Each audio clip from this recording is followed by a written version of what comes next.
সকাল সকাল উঠে পেটের মধ্যে যে আর্তনাদ শুরু হয় তাকে থামানোর জন্য চাই এমন কিছু যা পেট ভরাবে, স্বাস্থ্যকর হবে আর খেতেও হবে সুস্বাদু। ঠিক এই তিনটি গুণের পারফেক্ট মিল হলো সুজির চিলা, এক ধরনের দেশি স্টাইলে প্যানকেক যা নাস্তা বা টিফিন দুটোর জন্যই দারুণ উপযোগী। কম তেলে রান্না করা যায় বলে এই চিলা অনেক বেশি স্বাস্থ্যকর এবং খেতেও খুব ভালো হয়। ফাইবার, প্রোটিন ও ভালো কার্বোহাইড্রেট সমৃদ্ধ এই চিলা দীর্ঘক্ষণ পেট ভরিয়ে রাখে, এনার্জি দেয় সারাদিনের জন্য আর সহজেই হজম হয়ে যায়।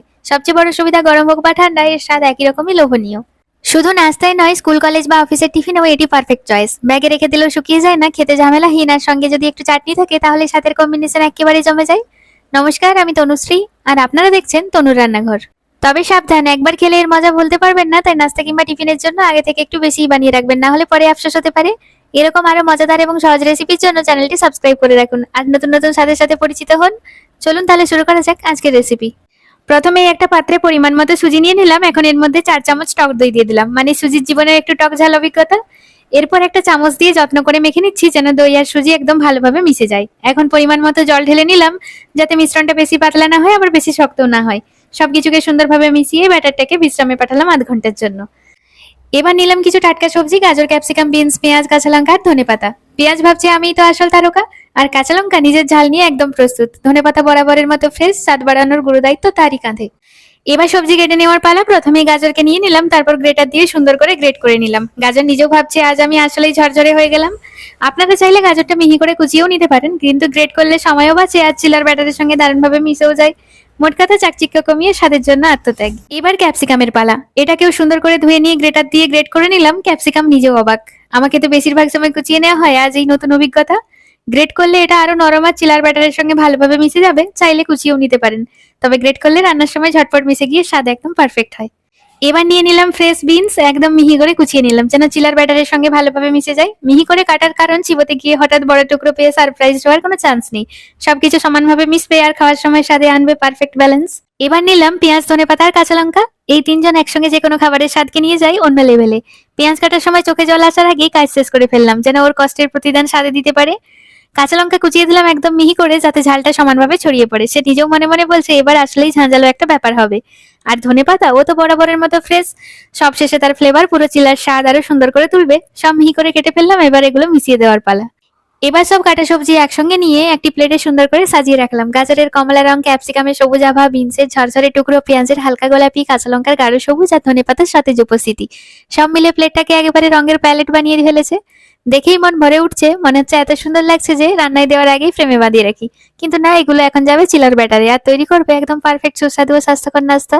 আধা ঘন্টা বিশ্রামের পর ব্যাটারে চোখ রাখতেই বোঝা গেল সুজি তার কাজ একদম ঠিক মতোই করেছে। জল আর দইয়ের সংস্পর্শে এসে সুন্দরভাবে ফুলে উঠেছে আর পুরো মিশ্রণটা আগের চেয়ে অনেক বেশি ঘন হয়ে গেছে।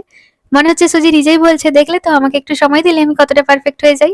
কিন্তু চিলা বানানোর জন্য ব্যাটারটা বেশি ঘন হয়ে গেলে ভালোভাবে ছড়াতে চাইবে না, তাই পরিমাণ মতো জল দিয়ে একটু পাতলা করে নিলাম। মিশ্রণের কনসিস্টেন্সি এমন হতে হবে যা প্যানে ঢাললে সহজেই ছড়িয়ে পড়বে, না তো খুব বেশি পাতলা না খুব বেশি ঘন। এখন ব্যাটার একদম প্রস্তুত। এবার একে আরো রঙিন ও সুস্বাদু করার পালা। এক এক করে কেটে রাখা সবজিগুলো মেশাবো যেন প্রতিটা চিলায় মিশে যায় পারফেক্ট স্বাদ ও টেক্সচার। প্রথমেই দিয়ে দিলাম গ্রেট করা গাজর। এর উজ্জ্বল কমলা রং ব্যাটারে পড়তেই মনে হলো যেন সূর্যের আলো পড়লো। এরপর মিহি করে কাটা বিনস, ছোট ছোট সবুজ দানাগুলো একদম ফ্রেশ আর ঝরঝরে দেখাচ্ছে। তারপর দিলাম কুচনো পেঁয়াজ আর কাঁচা লঙ্কা। পেঁয়াজ তার মিষ্টি ভাব আনবে আর কাঁচা লঙ্কা ঝাঁঝালো একটা স্পর্শ যোগ করবে, যেন প্রতিটা কামড়েই থাকে টুইস্ট। এরপর এলো গ্রেট করা ক্যাপসিকামের পালা। এর হালকা মিষ্টি স্বাদ ব্যাটারের সঙ্গে দারুণভাবে মিশবে।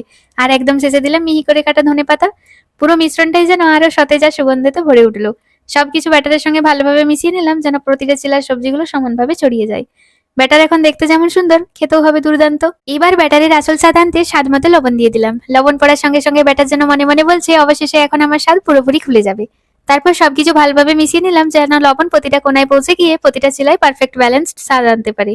এবার একটা প্যান গরম করে নিলাম, তারপর তাতে 1 চামচ তেল দিয়ে দিলাম। তেলটা খুব ভালোভাবে চারপাশে ছড়িয়ে নিচ্ছি যেন চিলাটা প্যানে লেগে না যায়। তেল গরম হতেই ব্যাটার নেওয়ার সময় 1 চামচ ব্যাটার তুলে প্যানের মাঝখানে দিয়ে চারপাশে হালকা চেপে ছড়িয়ে দিলাম।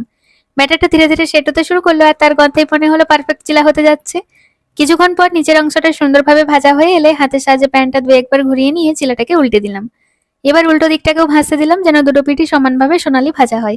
দুটো পিঠি একদম পারফেক্টলি ভাজা হলে চিলাটাকে প্যান থেকে তুলে নিলাম।